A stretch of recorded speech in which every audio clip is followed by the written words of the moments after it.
Assalamualaikum warahmatullahi wabarakatuh.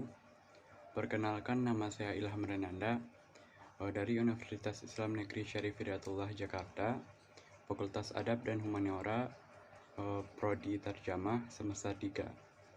Video ini saya buat untuk memenuhi tugas UTS mata kuliah Studi Islam yang diampu oleh Bapak Waki As-Sokofi MA. Di video ini saya akan menjawab beberapa pertanyaan yang telah diberikan. Pertanyaan yang pertama yaitu, apakah itu iman, Islam, dan ihsan? Kata iman berasal dari bahasa Arab, yaitu amana yu'minu, yang artinya percaya atau menerima. Sedangkan menurut istilah adalah membenarkan dengan hati, mengucapkan dengan lisan, dan memperbuat dengan anggota badan. Rasulullah Shallallahu Alaihi Wasallam mengemukakan rukun iman, yaitu diantaranya beriman kepada Allah, kepada malaikat, kitab suci Al-Quran, para nabi dan rasul, hari kiamat, qada baik dan qada buruk. Kemudian Islam. Apa itu Islam? Secara bahasa berarti berserah diri atau damai.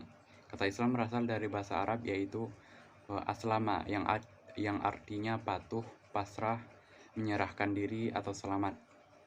Sedangkan pengertian ihsan yaitu berasal dari bahasa Arab, yaitu ahsana yuhsinu ihsan, yang artinya kebaikan atau berbuat baik.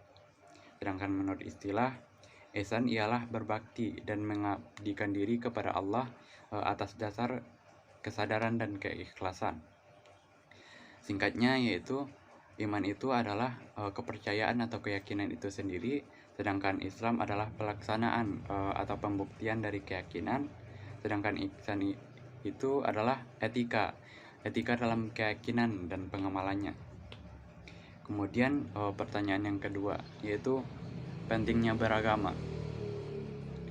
Agama sangat penting bagi kehidupan kita karena agama itu bisa mempersatukan perbedaan kultur budaya dalam masyarakat yang berbeda-beda atau menjemuk.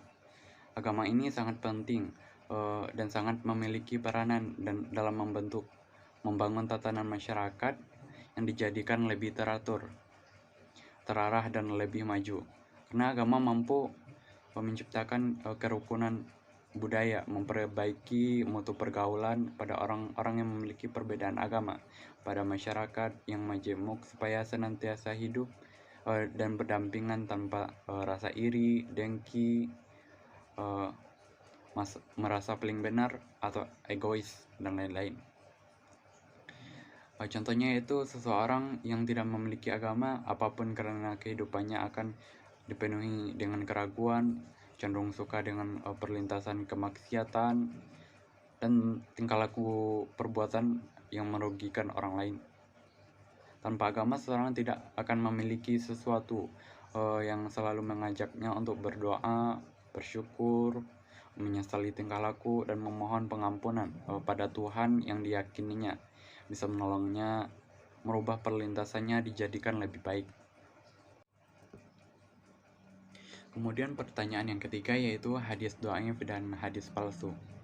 Hadis dhaif adalah hadis yang tidak memenuhi persyaratan qabul, seperti halnya hadis sahih ataupun hadis hasan, baik secara keseluruhan maupun sebagian persyaratan. Kemudian hadis maudhu atau hadis palsu itu bukanlah hadis yang tidak berasal dari Rasulullah Shallallahu Alaihi Wasallam, tetapi memang sengaja dibuat oleh seseorang atau sekumpulan orang dengan maksud tertentu dan kemudian disandarkan pada Rasulullah secara dusta. Hadis dhaif ini memang dinisbatkan kepada Rasulullah, tetapi karena perawi hadisnya tidak kuat hafalan atau ada silsilah sanad yang terputus. Sedangkan hadis maudhu atau palsu ini memang hadis yang sengaja dipalsukan mengatasnamakan nama Rasulullah, tetapi sebenarnya bukan perkataan Rasulullah Sallallahu Alaihi Wasallam. Kemudian selanjutnya pertanyaan yang keempat yaitu dalil qati dan zanni. Dalil qat'i itu adalah sesuatu yang menunjukkan kepada makna tertentu dari suatu teks. Kata ini tidak mengandung kemungkinan takwil serta tidak dapat memaknai selain makna dari teks tersebut. Adapun dalil dzanni yaitu dalil yang menunjuk kepada suatu makna yang mengandung pengertian lain. Contohnya adalah dalam ayat Al-Quran yang berbunyi wamsahu biru'usikum, dan basuhlah kepalamu. Ada katinya yaitu adalah menyangkut wajibnya membasuh kepala dalam berwudu, tetapi zaninya yaitu adalah dalam hal batas atau kadar kepala yang harus dibasuh. Selanjutnya pertanyaan terakhir yaitu apakah cukup jika cuma berpegang pada Al-Quran dan hadis saja?